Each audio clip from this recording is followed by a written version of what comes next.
Good morning, everyone, and welcome to our webinar on IPM performance for the month of November. For the month of November, the Indian pharma market has shown a good growth of around 3%, though the unit growth stands to be negative. We will be looking at which are the therapy areas which have impacted this growth, and in this challenging times, which are the brands which have still managed to grow well, the different companies which have managed to show a good balance between value as well as unit growth. This is something which will come in the later part of the presentation. But to start with, we will look at what are the interesting topics we will be covering in the webinar today.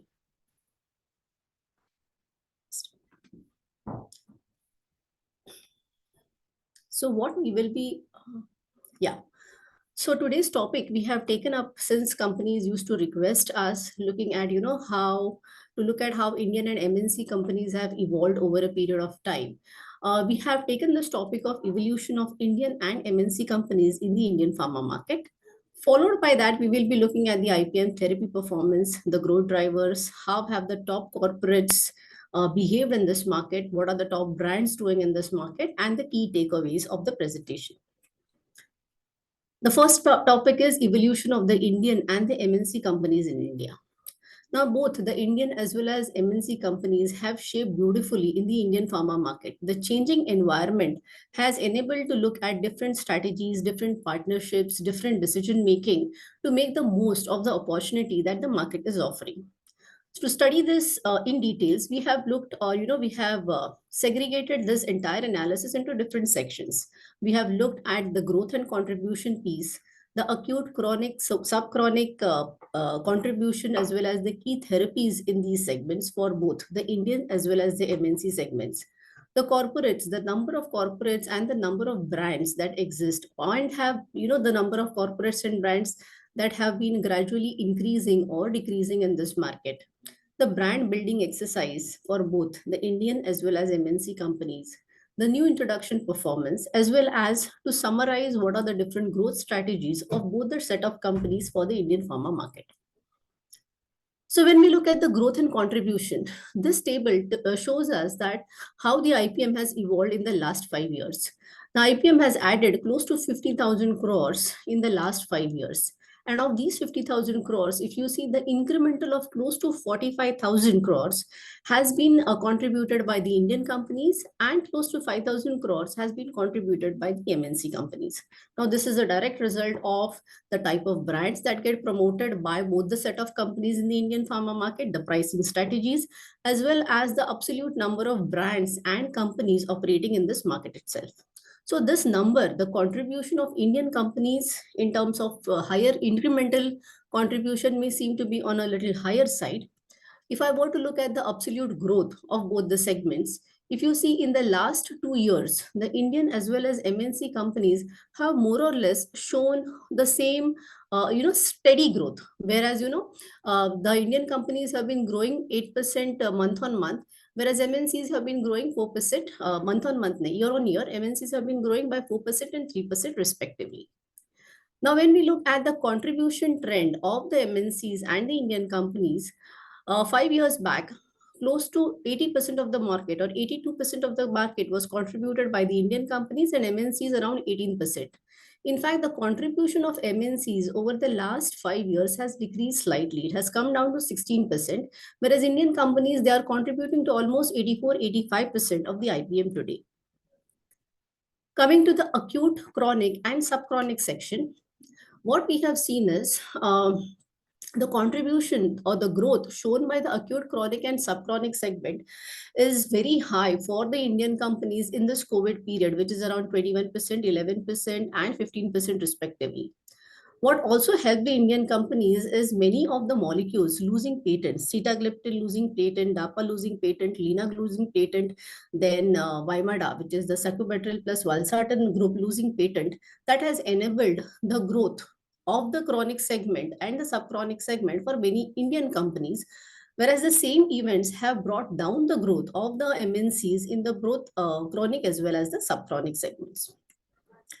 Then when we looked at the contribution, for the Indian as well as MNC companies, we see that for both the categories, close to 50% of the market comes from the acute segment, close to 30-35 from the chronic segment, and close to 20% comes from the subchronic segment. When we looked at the top therapies in the Indian and the MNCs, more or less the top therapies remain the same. So when it comes to acute therapies, it is the anti-infectives, gastro, and the pain segment. When it comes to chronic therapies, it is the cardiac, diabetes, and the neuro segment. And when it comes to the subchronic therapies, it is the nutritionals, gastro, and gynec segment. Now, gastro is coming twice over here. So when I'm talking about gastro in the acute segment, it is more of the PPIs, the antiemetics, the oral rehydration preparations, or the gastroprokinetic preparations.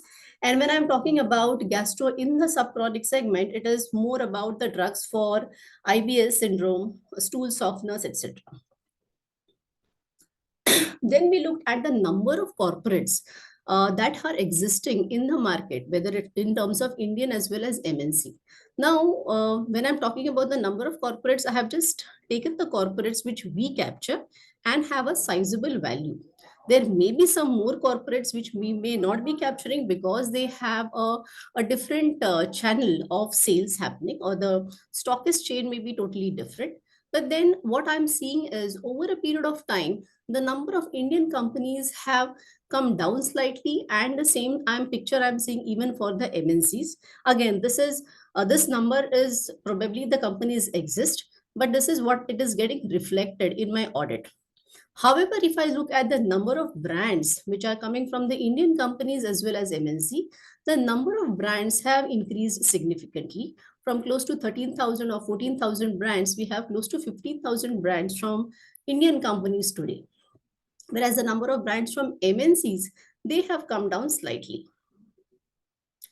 Though we see the number of brands over here are on a higher side, what is interesting to note is the turnover of the brands. Or, out of these 15,000 brands, how many fall in the value bracket of 100 crores and above, 50 to 100 crores, or 10 to 50 crores, or less than 10 crores? We did an interesting study over here, wherein we see out of these 15,000 brands, close to 2,600 are in a turnover bracket of 10 to 50 crores. Close to 400 are in a turnover bracket of 50 to 100 crores, and close to 200 are in a bracket of more than 100 crores. The same number may look slightly lesser for the MNC companies, but if I were to look at this number as a percentage of the total number of brands, the percentage is relatively healthy for the MNCs as compared to the Indian companies. Also, if I were to look at the number of brands which have increased in this bracket, probably 5 years back, there were 250 brands in this bracket. In November 19th, from 251, it has gone to 400 crore. So almost a 150 crore increase in the number of brands. So though in absolute number terms, the number of brands have increased, but if I were to look at the percentage, so over here, almost 20% of the brands from Indian companies fall in a bracket of 10 crore and above turnover. Whereas for MNCs, almost 45% of the total brands fall in a turnover of more than 10 crores. The percentage also for more than 100 crores is relatively higher for MNCs as compared to what we see for the Indian companies. Then we looked at the new introductions. Typically, the new introductions that what we have seen at what's happening in the market, molecules are losing patent, and since innovator brands lose their monopoly, many of the Indian companies are coming out with branded generics and trying to make the most of this market. Now, if I were to look at how many new introductions are coming in the market versus how many new introductions are actually getting or making having a significant turnover, we see that out of the 600 brands that were launched in the anti-diabetes segment, there are only 30 brands which are having a turnover of greater than 10 crore, and probably another, if I were to talk about the brands which are having a turnover of more than 5 crore, there would be around 75 brands which are having a turnover of greater than 5 crore.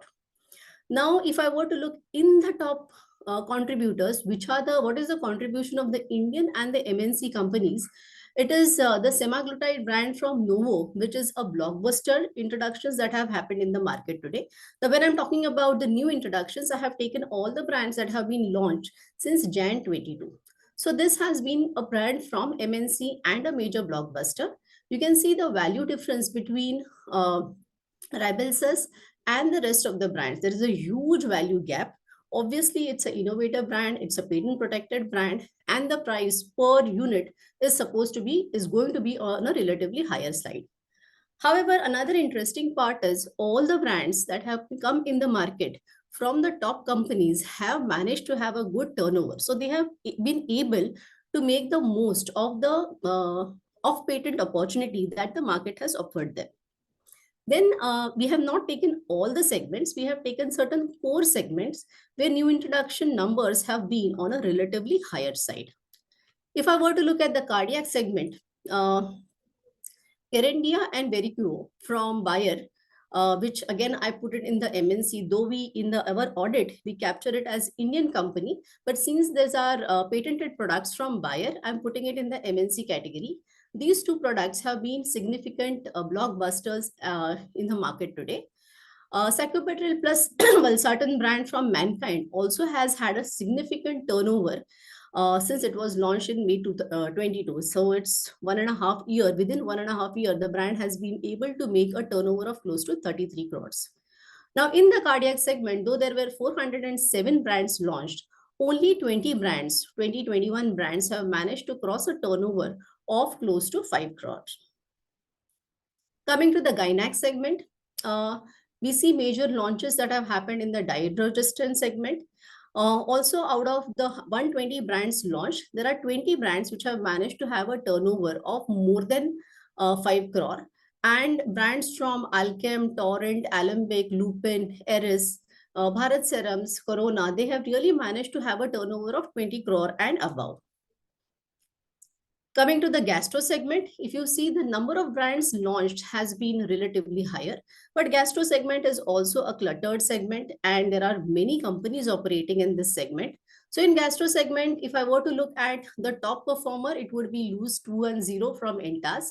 Out of 382 brands that have been launched in this segment, there are only close to 7 to 8 brands which have had a turnover of greater than 5 crores.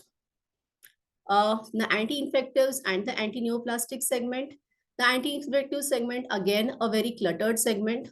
So out of the 348 brands launched since Jan 22, only 4 brands have managed to have a turnover of 5 crore. So anti-infectives, if we keep on seeing every month in terms of performance, the segment is growing. It's showing a good volume growth, value growth, price growth. But then it is about the existing brands that are doing well in the market. New introductions, probably the performance is little slow in this segment. When it comes to anti-neoplastics, out of the 107 brands launched, close to 7 brands have managed to have a turnover of close to 5 crore. Again, anti-neoplastics being a niche segment, having a super specialty nature, the distribution channel may be different and I may not be capturing the entire turnover, but this is what is seen in my audit. And I think this is the last segment that I'm covering, the blood related and the derma segment. In the blood related segment, which is majorly the new molecule launches have happened majorly in the anti-anemia segment, of which this brand Oxemia from Decidustat, Oxemia from the molecule Decidustat has done relatively better. It's meant for anemia in the CKD patients. So this brand has really done well, has a turnover of close to 33 crores. But out of the 122 brands, again, it is close to 10 brands which have managed to have a turnover of close to 5 crores. Similar situation, if I look in the derma segment, it is the brand from Torrent, Cuticapill Stem, which is the hair restorers, which has managed to have a significantly good turnover. So this was in general about how new introductions are performed and what is the contribution of the MNCs as well as the Indian companies in the new introduction blockbusters. So if you look at certain new introductions, the innovator molecules or the innovator brands which have come in the market from Novartis, sorry, not Novartis, Novo and Bayer Zydus, those innovator brands or innovator molecules have really done well in the market and have had a significant turnover. Rest other places, it's more or less the what to say brands going off patent or a significant opportunity that has been seen. Though a good number of brands have been launched in the market, it is the strategic thinking or the right strategy which has helped the companies to make the most of the highly competitive brand generics market. Now, after this, what we have seen is we try to look at different how the different companies are behaving, and we try to summarize the growth strategies for both the Indian as well as MNCs. So, if I were to talk about the Indian companies, the focus is more on reach, whether it is in terms of geographies or mass specialities. They try to reach to good number of geographies and not restrict themselves to super specialities. Also, Indian companies have been very good in the last few years for partnerships in innovation and portfolio expansion.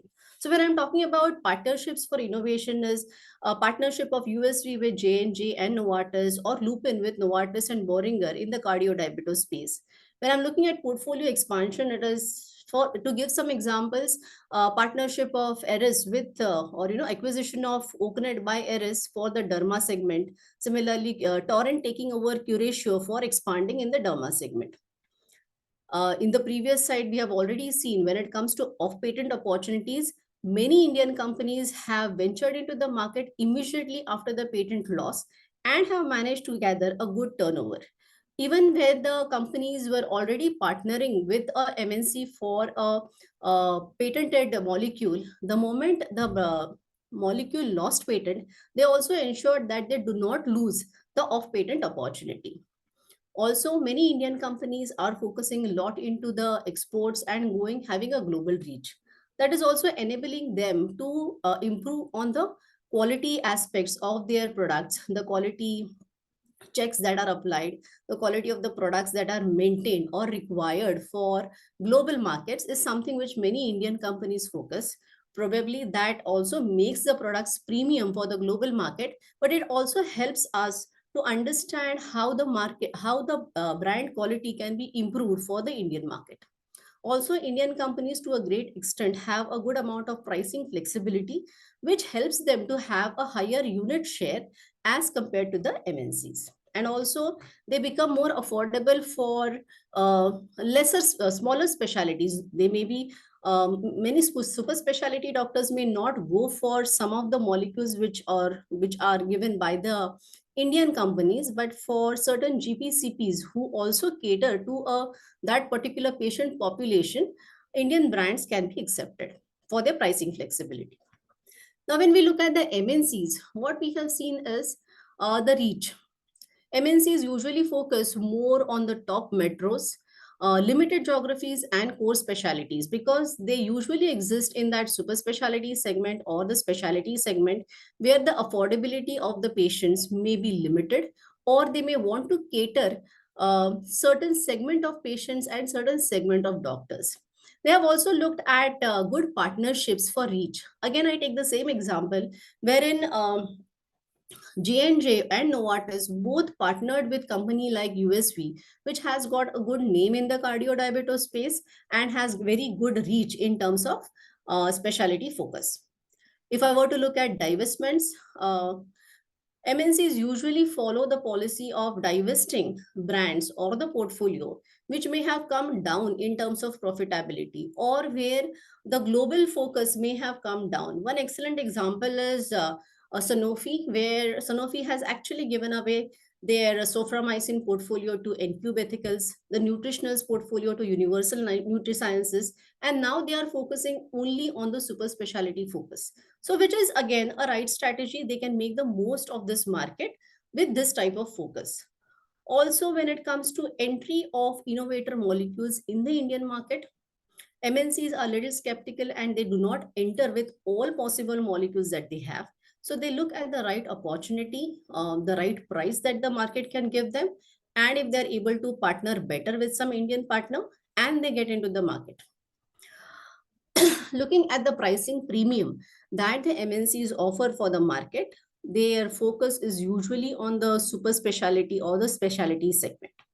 Now, this is in short to summarize what are the growth strategies that Indian and MNCs have adopted in this market to make the most of it. Now, within a time period of 10-15 minutes, I may not have been able to cover everything, but then I have tried to cover as much as possible. Of course, this analysis requires a lot of in depth study.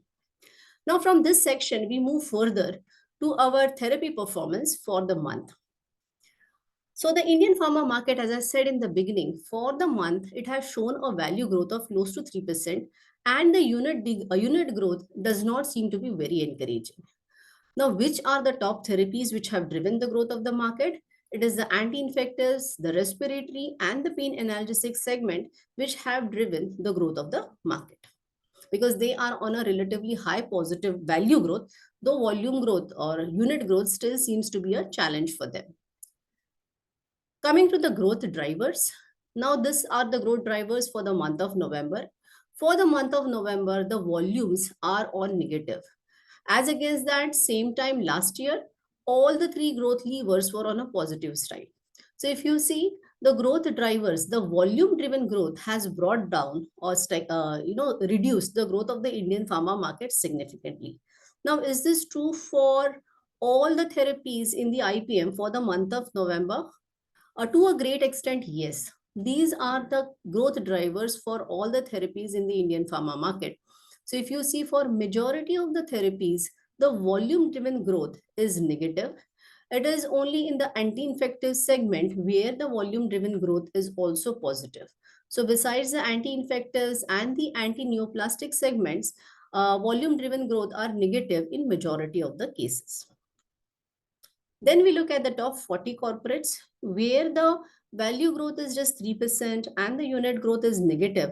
We try to check if there are some corporates which have really managed to do well despite these challenges in the market. So what we see is companies like Cipla, Alchem, and USV, they have managed to have a good balance of value and unit growth for the month of November. Now, these are the companies among the top 20. And then we also looked at the next companies, top 21 to 40 companies, wherein we see companies like Eris, FDC, and Forts India. They have managed to have a good balance of the value and volume growth, value and unit growth for the month of November.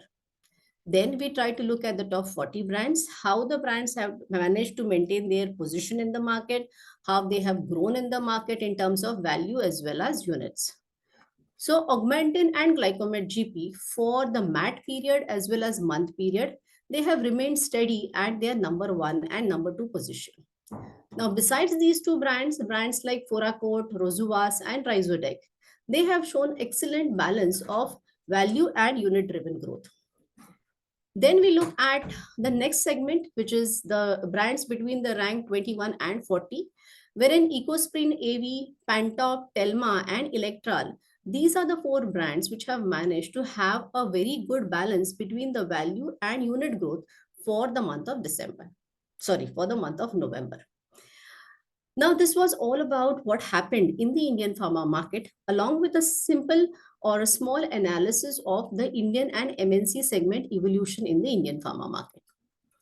Now, to summarize the entire thing, looking at the key takeaways, the anti-infectives, respiratory, and pain analgesics therapies are among the top therapies that have driven the growth of the market for the month of November. Volume degrowth is seen in all the major therapies except the anti-infectives therapy. Cipla, Alchem, USV, Eris, FDC, and Force are among the top 40 companies that have shown a good balance of value and unit growth for the month of November. Foracort, Rosuvac, Rhizodec, Ecosprin, AV, Pantop, Telma, and Electral are among the top 40 brands that have shown a good balance of value and unit growth for the month of November.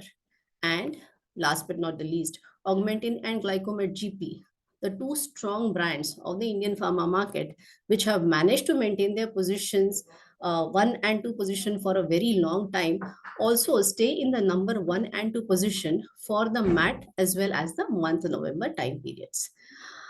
Thank you all of you for joining us for the webinar today, and have a nice day. Thank you.